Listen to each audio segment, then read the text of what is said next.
Should they all be killed then? Should they all be killed, these healthcare executives? Would that make you even more joyful?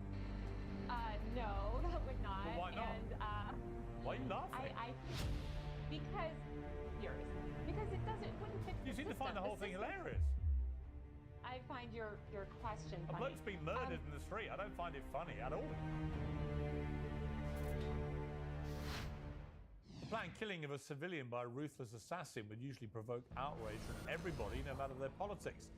But that's not what happened when this hooded man shot dead Brian Thompson, the CEO of United Healthcare, which is the biggest health insurer in the United States. The assassin left behind 3 bullets scrawled with the words depose, deny, and defend. Reaction in some quarters has been almost celebratory. I saw someone say this is like finding out about Robin Hood in the 1300s. Like every new update that comes from this guy, I'm like, that's so sick. Deny, depose, defend.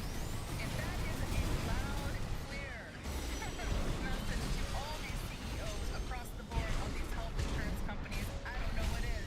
We feel like we're living parallel lives with the police in our country. When you see the entire internet, left and right, united around one thing, and that is celebrating, I hate to say it too, the death of a healthcare CEO, you have to ask why. And I don't think that has been discussed at all. Well, we'll discuss that tonight, including this eyebrow-raising response to a murder, cold-blooded execution. Including Ben Shapiro this weekend, evidence of domestic violence has now become mainstream. Emergency responses left in the case of Daniel Penny, who was charged with manslaughter of a violent man taking subway tragically died. Well, today, before we came on air, Daniel Penny walked free, not guilty of either manslaughter or homicide. Further breaking news. Authorities say they're now questioning a man in central Pennsylvania who was found with a gun similar to the one used in the shooting of Brian Thompson. The man being held was also in possession of a 2-page document railing against the healthcare industry, suggesting that violence is the answer. For the New York Times, the region of Manchester and actually captured former in the scuffle, this is very well. Things are back inside. Professor Martin Hill, host of News. Well, welcome to all of you. I want to start with the Daniel Penny breaking news, if I can, with you, Tom, because I've been sort of incandescent about this case, as I think you have from the start. The idea that a war hero is in his civilian life on a subway and watches a completely deranged lunatic threatening to kill people, and he apprehends him and prevents him from harming anybody, and in the process, clearly, accidentally, didn't mean to do this, the guy falls unconscious and then he dies. And it's a tragic accident that happened, but it was entirely precipitated by this deranged lunatic going on a subway and threatening to kill people. A subway system, by the way, in New York, where people have been killed quite regularly in recent years. This guy is a hero, and yet he was treated like a criminal who should be thrown into jail for the rest of his life. Now, I think justice has been served, and he's been released, a free man, but with huge damage to his life, to his reputation, and so on. What do you make of this case? Well, I'll also say damage to his reputation if he chooses to remain in New York City. If he comes to a great red state like the one I'm in right now, Tennessee or Texas or many other great states around this country, he'll be treated like the hero that he is. There's a lot I have to say on this, Piers, but I'd also say for those BLM grifters who are now coming out threatening to burn down the city, making this all about their race-baiting grift, how dare you, and shame on you. You did not care about Jordan Neely when he was a homeless man living on the streets, struggling with mental health problems and possibly a drug addiction. You didn't care about him then. You probably stepped over him on your way elsewhere. But now all of a sudden, when you can use his name and you can use his death to fundraise for BLM or to get out your pent-up aggression or to claim racism, now all of a sudden you care about someone like Jordan Neely? It's all too rich for me, Piers. Expect to see New York City once again descend into mayhem and chaos because BLM needs attention. The pro-terrorists, anti-Semites, anti-Israel protesters have been taking all the wind out of their sails, getting all the attention, so now they want to be back in the headlines. But I don't think they're going to be met with the same sentiment that they had with George Floyd in 2020. People are sick and tired of this, and people know that Daniel Penny was a hero, is a hero, and should be treated like one. Well, that's how I feel. A lot of people don't. Hawk Newsom, the founder of BLM in New York, has said that anyone who thinks Penny is innocent has racism in their heart before saying the KKK got another victory. Hypocrisy. Now, I want to play, before I go to you, Mark, I want to play, this is a clip of Jordan Neely's father talking about his reaction to the verdict. I just want to say, I miss my son. My son didn't have to go through this. I didn't have to go through this either. It hurts. Really, really hurts. What are we going to do, people? What's going to happen to us now? I had enough of this. The system is rigged. Now, Mark, I'm sorry. Listen, I've got a lot of feeling for any father whose son dies in those circumstances. But the idea the system has been rigged over this, the idea that this guy, Jordan Neely, clearly mentally unwell, homeless, and potentially violent. Nobody knew the propensity to be violent. All they knew was he was acting in a very threatening way and threatening to kill people. And you have a guy who's competent, who knows how to disarm people, who did exactly what he was trained to do. And then an accident occurred, and it's incredibly unfortunate. But he did not want to let this guy go. Hey, he got up and carried out his plan. Are you really going to try and argue? I don't know if you are on this question. Really, but is this really the way to fight the victory for the KKK? If you don't think this guy is guilty, you've got racism in your heart? I don't think that's a dominant position for people like myself who are critical of what happened with lawyers. The outcome of the trial. I don't think it's consistent to say that anybody who is a KKK or has beliefs like this that because of their strong that we need to talk about with regards to framing. The first thing is, you pointed out, Piers, this man is mentally unwell. This person was struggling with mental illness. That's very different than the initial introduction to this segment that you gave, where you said he was a deranged lunatic. And as you repeated multiple times, deranged lunatic. It would communicate to the audience and to everyday people everywhere that the only way to stop this person from destroying the subway and killing everybody was to put him in a 60-minute... But he was behaving like a deranged lunatic. Sorry, no, he was. Nobody knew at the time what his mental health state was. All they knew was he was behaving in a lunatic manner, threatening and potentially dangerous. Nobody knew if he was armed, nobody knew what he might do. People were terrified. So I'm afraid, for all intents and purposes, the guy was behaving like a deranged lunatic. It turns out, after the event, we discover he has mental illness. But let's not pretend that in the moment he wasn't acting like a deranged lunatic. Because he was. I wasn't saying that. You interrupted before I could finish the thought. You would understand I wasn't saying that. What I'm saying is that someone with a mental illness may or may not be biased. Most people with mental illness in the public space, according to all the evidence, all the data, are not violent threats. And so I'm saying that we should not presume that they are. I don't have an issue with you saying, hey, I'm going to subdue this person because I believe that they are unsafe for the particular context that they're in. What I take the issue with is saying that I'm going to put them in a 6-minute chokehold because that's the only way to stop them from doing harm, and we don't know that. And that's the additional piece of this. The second piece of this, Piers. No, Piers, you spoke uninterrupted, and so did the other guests. So let me finish the thought before you disagree with me, please. Fair enough.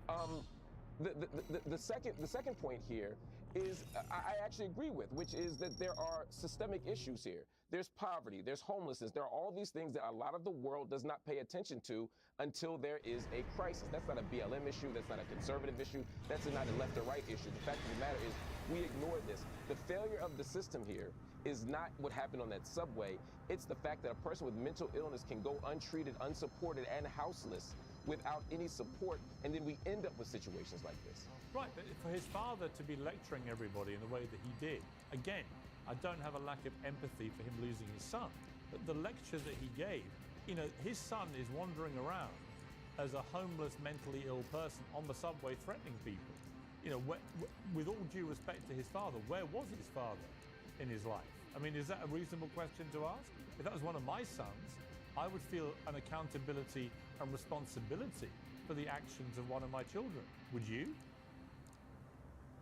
I probably would, but I also don't think that that's the most important question. I may share with you the opinion. In fact, I do share with you the opinion that, hey, we should talk about family structures. We should talk about parenting. We should talk about fatherhood. But when a father's son is dead in this moment, we as a nation, just like with the healthcare issue, we have an opportunity to talk about the broader system instead of us criticizing how a mourning father is dealing with his dead son. Let's talk about the conditions that got us there. Let's not play a blame game. Well, we're going to come to the cold-blooded execution of a healthcare executive, which I think is unfathomable to me that people would celebrate that happening literally within seconds of the guy being gunned down. But we're going to come to that debate in a moment, and obviously, Taylor, you're going to be a key part of that. But Tommy, I just sense that there's already a building momentum for this to be treated like a mini George Floyd situation. Now, I found the George Floyd story horrific. I thought what that police officer did was indefensible and appalling. But it's a completely different set of circumstances. This guy, Daniel Penny, is a Marine veteran. He's on a subway, and he's watching somebody directly threatening to kill people. And he apprehends him, and he holds him down because he doesn't want him to be a threat to the lives of people around him. That used to be the kind of behavior that would win people medals for valor. Now you end up in a criminal court facing the rest of your life in a prison cell. And that's what I find so just, I can't understand it.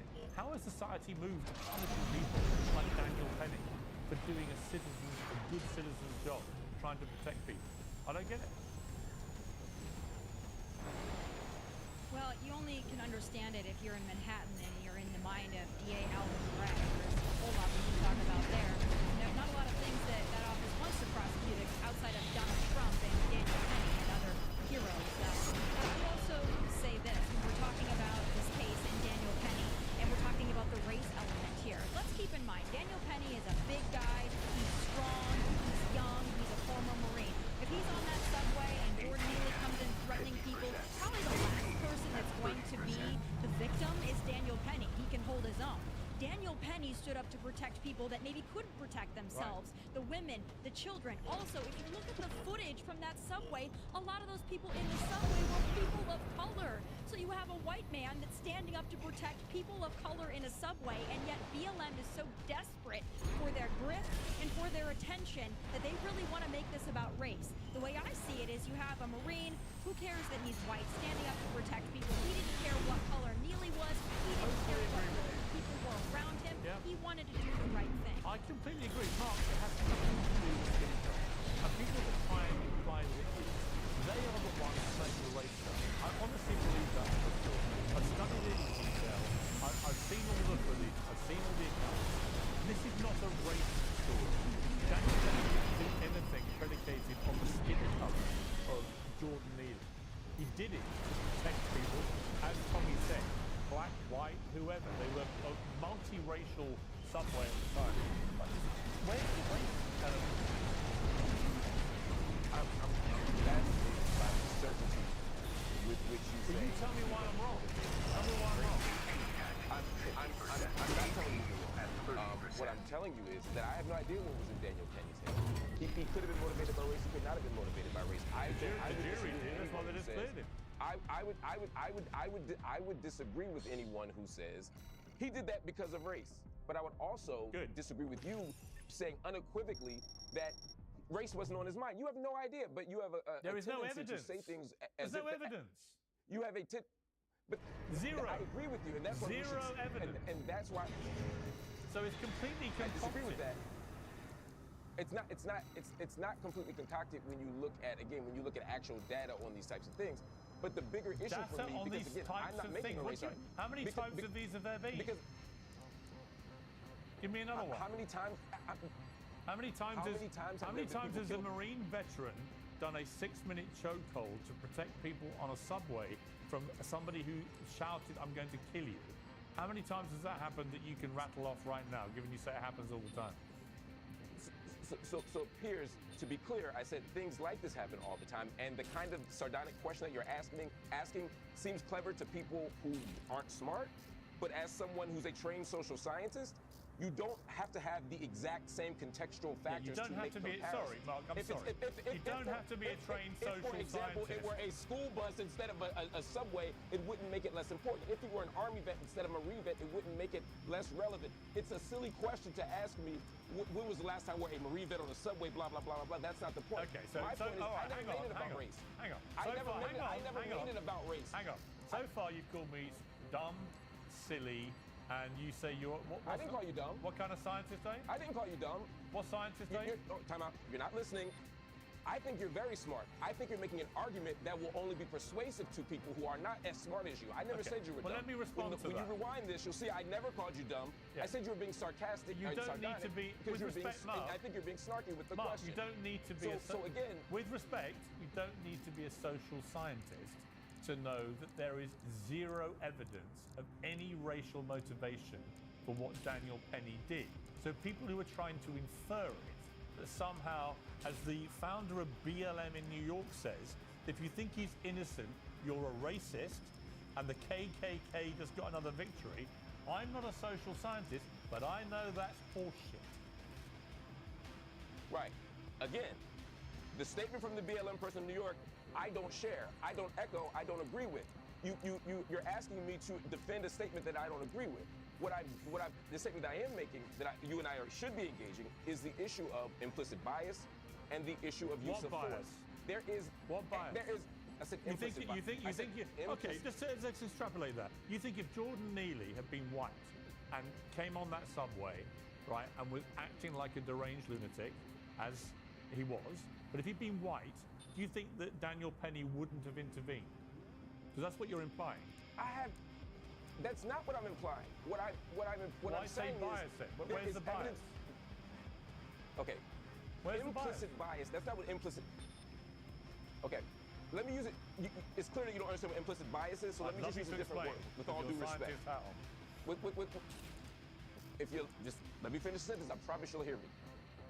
What I'm saying is that I have no reason to believe that he was motivated by race or that he was not motivated by race. But the idea that someone could be motivated by race is not outside of the realm of possibility based on ample data that shows that people are more likely to use force against black people, that they tend to believe that black bodies are stronger and more physically resilient, and therefore they think they have to hold them in chokeholds longer. There's plenty of police data that shows that, including New York Police Department data. So when you asked me to show other examples, no, I don't have examples of other Michael Jackson impersonators on subways being choked by Marines, but there is other evidence of people in very comparable circumstances where race has mattered. But again, I'm not making a racial argument.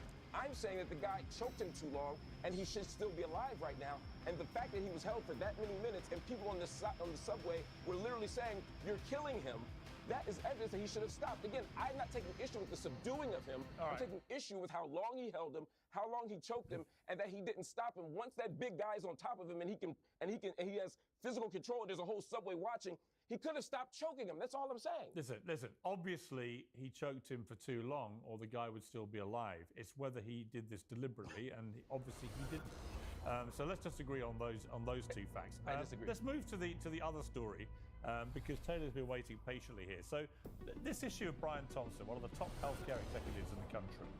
I'm just curious why your first reaction would be to his cold-blooded execution.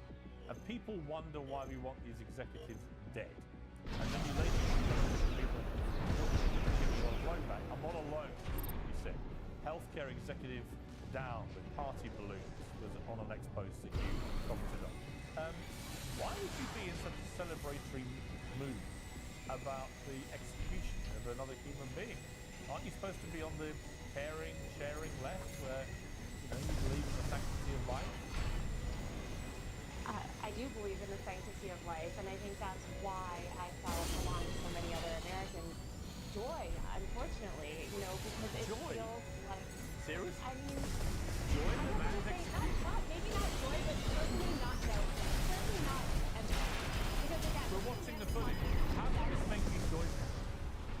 He's a So husband, weird. he's a Like, father, billions, and he's being and gunned so are down the- in the middle of Manhattan. So are Why the does that make you tens of thousands joyful? of Americans that he murdered. So are the tens of thousands of Americans, innocent Americans, who died because greedy health insurance executives like this one push a policies of denying care to the most vulnerable people. And the many millions of Americans that have watched people that I care about suffer and in some cases die because of lack of health So care. should they all be And killed? I- Should they all be killed, these healthcare executives?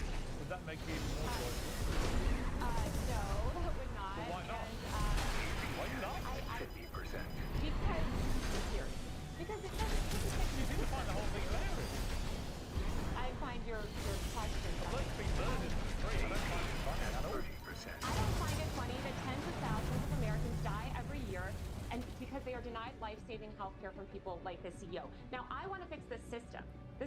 You're right. We shouldn't be going around shooting each other with vigilante justice. No. I think that it is a good thing that this murder has led to Americans, really the media elites and politicians in this country paying attention to this issue for the first time. You mentioned you couldn't understand why somebody would feel this reaction when they watched the CEO die. It's because you have not dealt, it sounds like, with the American healthcare system in the way that millions of other Americans have. I've dealt with the healthcare system. I think it's various ways in America. I don't think it's perfect by any means. But the idea that I would view it as something Have you been denied Well, hang on. life-saving The idea that I would view it as something joyful that a man who's just a healthcare executive, has been executed in the street, I find completely bizarre. Let me bring in Tommy here. Yeah. Tommy, I keep And being by the told. way, let me hang on, just Taylor. I'll come clarify. back to you. Okay, Tommy, don't say I'm joyful. I said you said you can were feeling joyful. Yeah, I take that back. Joyful is the wrong word, Piers. You But think? I said, as I clarified, think? yeah. You Sure, think sure, joyful is sure. the wrong word? Yeah. Sure, I'd say it but is. vindicated, celebratory, because again, it feels like justice in this system Yeah. when somebody responsible for the deaths of tens of thousands of Americans suffers the same fate as those tens of thousands of Americans who All right. he murdered or his system Tommy, murdered. whether Taylor wants to retract the word joyful or not, we all heard her say it, and I was just shocked. I mean, I find that kind of response utterly shocking, that someone could be murdered in the middle of Manhattan, who happens to be an executive for a healthcare company, and people think this is something that makes them feel joyful. Yeah, this is still the remnants of the incredibly bratty Occupy Wall Street movement that's morphed into 100 other movements by now, all equally as disgusting. But to celebrate the murder of a husband and a father simply because you disagree with his position at a company, or you disagree with the company, or you disagree with the system of healthcare that we have in the US is quite frankly sick, twisted, and disgusting. Why you'd celebrate anybody's murder, especially just an innocent man who you happen to disagree with, is really shocking to me. But it also just goes to show that the left, and many on the left, have a tendency to believe that violence like this, political violence, is necessary. It's a means to an end. And if they believe in the end and they believe in the means, it's really sick and wrong. If you want to have a conversation about healthcare in this country, that's fine. Let's have that all day long. But to be joyful, or even to say you're not empathetic about somebody losing their life when they leave behind two young boys, especially during the holiday season, the same day that millions of New Yorkers are celebrating a tree lighting, I mean, that's just too far for me, a bridge too far. The loving and tolerant left is at it again, Piers. Yeah, Taylor, I don't mean to be rude, but why the fuck are you laughing all the time? I don't get it. Sorry, I'm laughing apologies for my because language, this is- but honestly, I find it unbelievable. What are you laughing at? Piers, I am laughing at Tommy's insane mischaracterization of why people are angry. It has nothing to do with Occupy Wall Street. This is a feeling that people feel across the left and the right. You mentioned Ben Shapiro earlier in his video about the healthcare exec. I encourage people to check the comment section on that video, okay? 100% of America is united on this, or rather the majority of America is united on this. We do not think that this healthcare system that is murdering, again, thousands of innocent Americans, who, by the way, Tommy, also have families, also have children. These people are being killed by our barbaric and evil for-profit healthcare system. And I agree, we should not necessarily go around shooting people in the street. And while I am joyful that this issue has been brought to attention, Did you hear that, I Piers? agree Not necessarily. It's just unbelievable. They shouldn't be shot in the streets. They shouldn't be shot in the streets because, again, it doesn't solve the systemic problem. You could United Healthcare will just appoint a new ghoulish CEO. The point is that we need to fix these systems so that, again, people like Brian or whoever's in charge of these companies stops murdering tens of thousands of innocent Americans. That is the crime. Let me bring in Mark on this. I mean, Mark, I'm sorry, but there's just no justification for laughing your way through a segment like this, talking about how joyful you were that this happened. Is there? Again, Spirit, I'm not joyful that Sorry, it happened. Taylor, I'm asking Mark, not you. Well then stop. I heard you. misquoting You what said it. You may have recanted it, but unfortunately, no, I'm clarifying it because unfortunately, again, you're as you know, this show keeps receipts. We all know what we saw, I'm not and we all denying know that what we I heard. said it. I'm not denying that I said it, but I'm denying your interpretation of it, which is an insane. I know bad what faith joyful interpretation. means. It fills you with Yes, joy. I'm joyful that people are paying attention to this No, issue. you were joyful and that he got murdered. That's what you said. I am. Then you realised what you once said. Again, Then you realised what you said. Yeah, exactly. Yeah. And I'm clarifying it for And you thought, I'm clarifying that's it. going to make things even worse for me. Mark, let me bring you in. Just for me to be clear, things are great for me because, again, I am on the side of the rest of America, which believes that this for-profit healthcare system. Actually, you're not, because most Americans do not think they felt joy in that moment. It's you. No, because, again, I didn't feel joy in that moment. I felt joy that me you people did. were paying attention to this issue. You told me you did. Again, no, you. No, I tell you what, just to clarify, jump in. do you want me to play it again? Do you want me to remind Stop you? misrepresenting my Do views. you want me to remind you what you said? Do you want me to remind you? You can repeat what I said all I want, but again, you're misrepresenting my views. I am telling you how I feel. Social media will remind you later. Don't worry about it. Mark. Again, Piers, I'm glad you're Taylor, able can to you get show this some right. manners to your other panelists, please? Mark. Well, stop misquoting me. No, I quoted you directly. You then recanted Well, it. then Mark. stop misrepresenting my views and my feelings. I'm not. You felt joyful, then you wished you hadn't said it because you knew how bad it sounded. No, Piers. No, Piers. I quoted don't you feel joyful. directly. Mark. Again.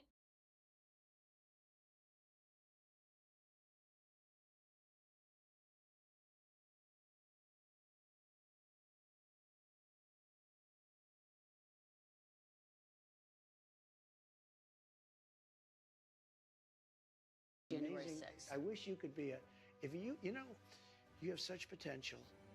If you could be just non-biased, you hurt yourself so badly. For the sake of unifying this country, will you concede the 2020 election and turn the page on that chapter? No, I don't want to, I don't want to be Joe Biden and give you an answer and then do the exact opposite. We're going to talk about So that. I'm not going to do that. What's going on, everybody? Welcome back to the channel. Hope all is good where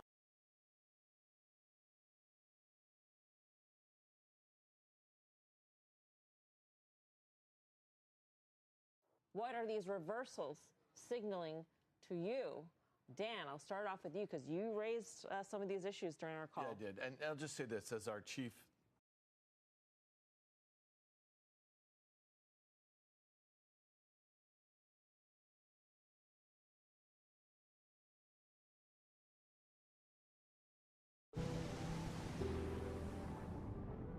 The systems behind our universe are quantum mechanical.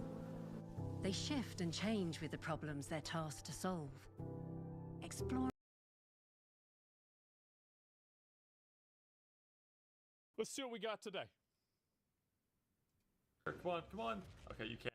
You actually just can't do the full combo because he leaves before it lands. Oh, he got it? So dumb. Okay. Oh, the fire's gonna kill him. Oh, never mind. Never mind. I've never seen that ability before. Oh my god. Holy shit, that's insane. That tracking is brutal. It isn't tracking. That's his attack pattern. Yeah, Where he goes back and forth. So you're meant to move in or out based off of where the pattern is. Watch. Yeah, see it turned back. See, look, it started over there, and then it turned back. He ran into it. Yeah, he did. Never mind. Yeah, there's nothing wrong with that tracking at all. Totally fine. What's this?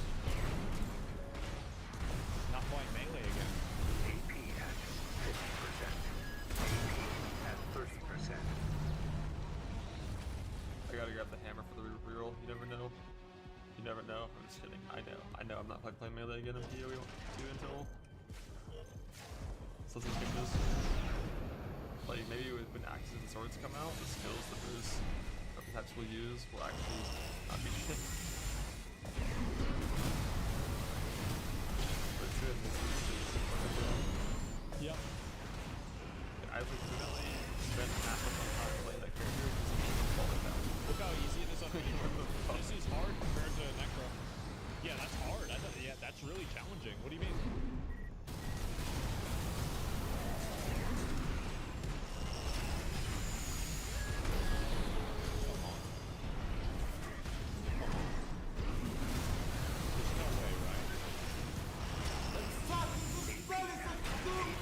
At 30%.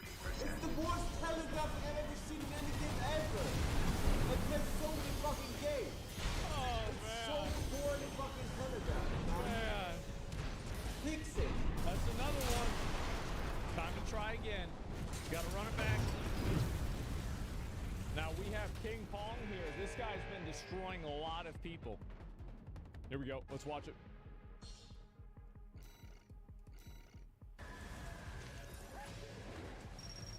You have to play against this guy. I think you have to play close. I think you do, in order to actually beat him. Because if you do, it's actually super easy.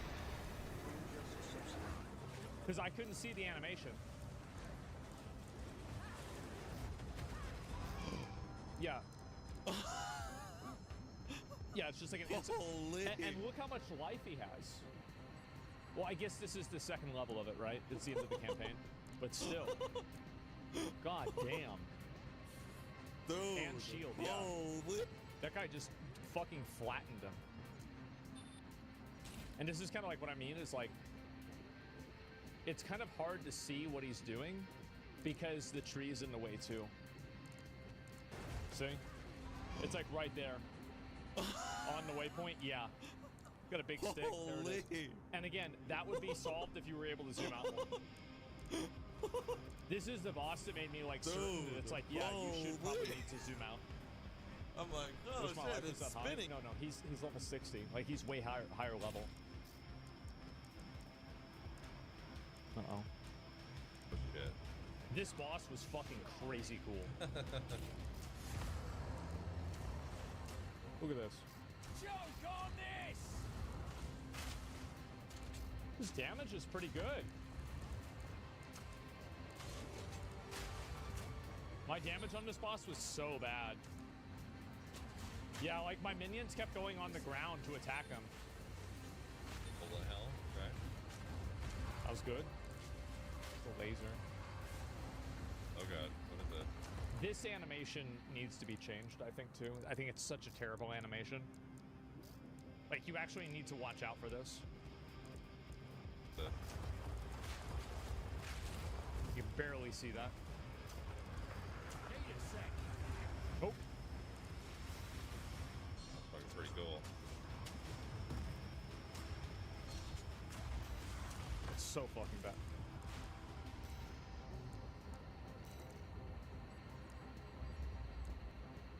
Just goes.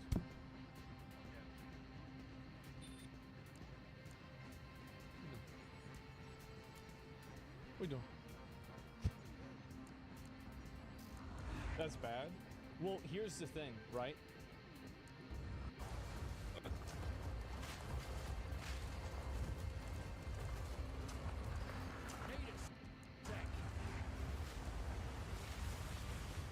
That's pretty cool. He can't even see where the guy's aiming.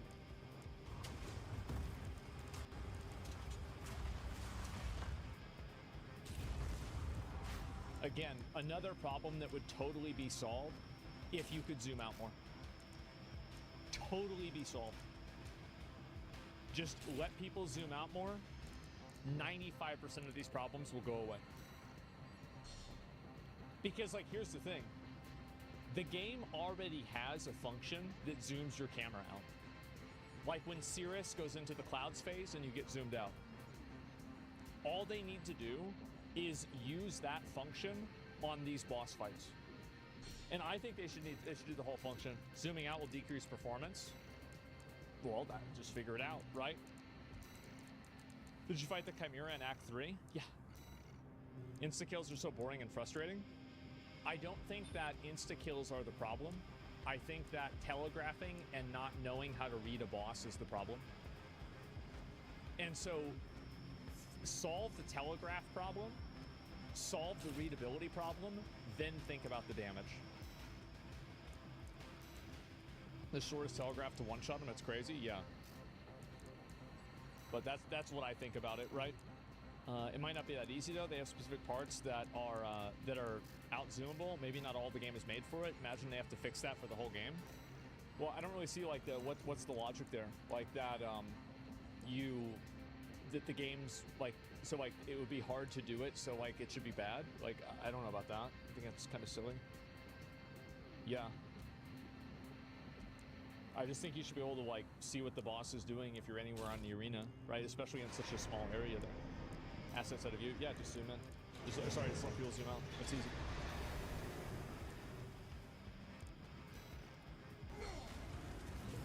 $20,000. Look at this. Look at this damage. 来来，众神之锤来，再集气一下。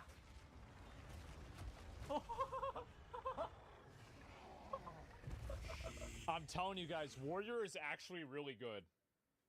It's actually insanely... Look how much damage that was. Look at the number.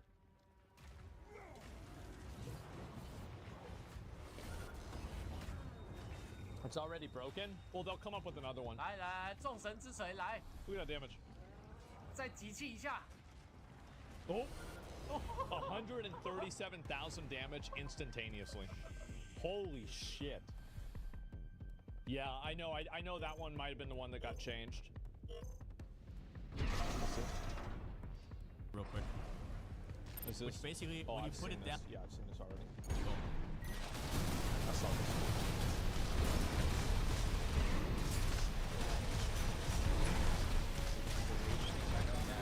What? Oh, it's a raid boss.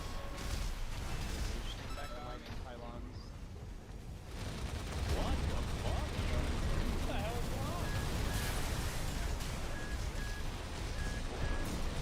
Oh, there's the second phase.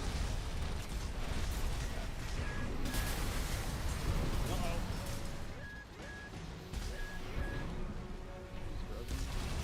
Yeah, bro, he's taking like no damage. Oh, now he is. Look at all those debuffs. Outlast. Like 65% shot. Oh my god. It's like I'm just staring at it. Sometimes it goes. Damn, bro, I feel like I'm watching Lost Ark. I don't know what crazy. Jesus. Hey. How do you see shit there? Well, you don't need to. The boss is trying to stun. Magnetic salvo. God damn. Already played game 20? Yeah, I guess so. Holy shit. What's this? Uh-oh. So I can get this to load.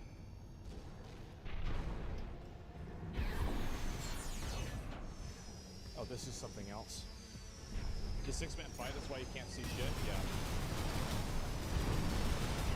Look at this. Guys, I think we passed the DPS check. Oh my god!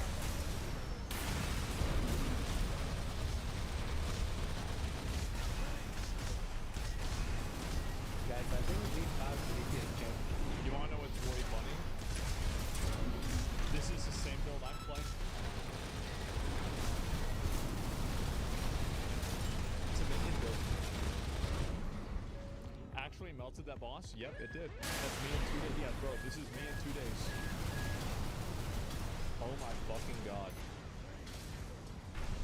Instantly fucking Guys, I dead. think we passed the DPS check. I am so fucking excited. Ooh, amulet? Oh! Damn! Damn, we got a wow! Holy shit! Okay, Mark, 1, 2, 3, 4, minion mastery. Where you at? Wow! Where you at? There you are. Boom! Jesus! I have a 5 baby.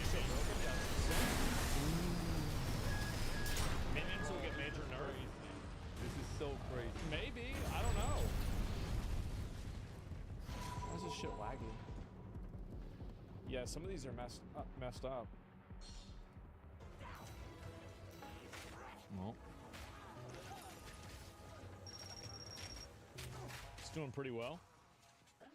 Oh, she's gonna do the flippy thing where she runs around and it's gonna kill him, right?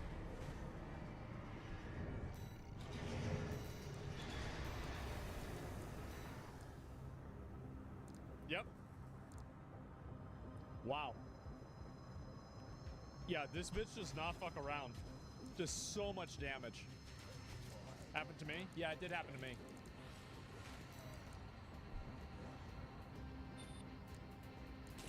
Wow. That move sucks. I think it's really hard to avoid and know what to do, considering of how how little movement speed and like movement control you have. Some other crap coming to arena?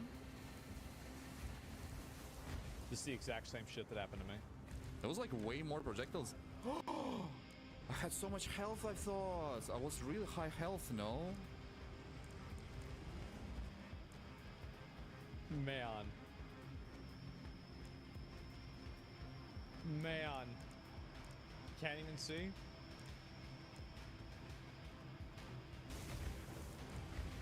There was like way more projectiles. You know what's really funny to me about that? The fact that whenever that would hit my character, I didn't even hardly take damage. I didn't even know it did that much damage. I had no idea. Shit attack, there's no tell. Well, no, there is a tell for that attack. It's just that you can't see it from the camera angle. So it's like, again, it's what I was saying, like this problem would totally be solved if you could zoom out more. It's like watching him fighting a mirror. Good.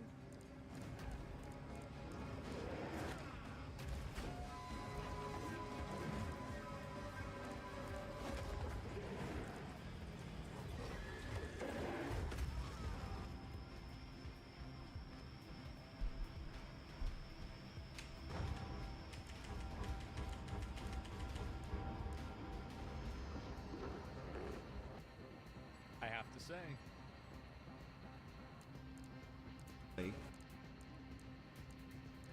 If you look right here, you can't see him because this is in the way. If Quinn was zoomed out more, he wouldn't have died. If you want to make these bosses this hard and this punishing, you have to let players see what they need to avoid. I cannot imagine a universe where it's a good idea to not let people zoom out. No, it's actually a good thing that you can't see what's happening on the screen.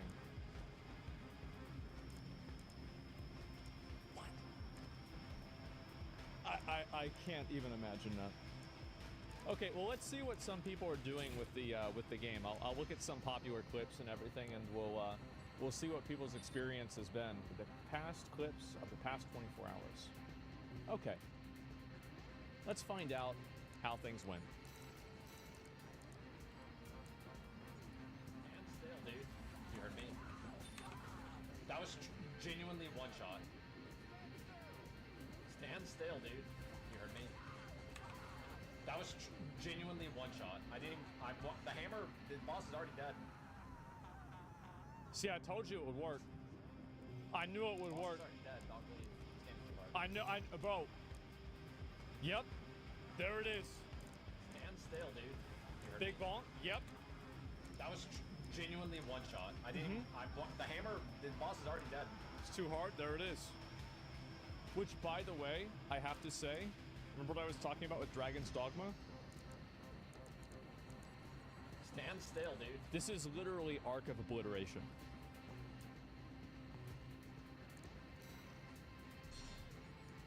Yep. Feels fucking amazing. Absolutely awesome. There you go. PoE 2 feels like 1993, done by super nerds. Oh, the game came out then? Yeah, in a way. Let's see here. We'll look at the rest of them. PoE, wait, he died already? Jesus. Oh! Oh no! Oh, come on!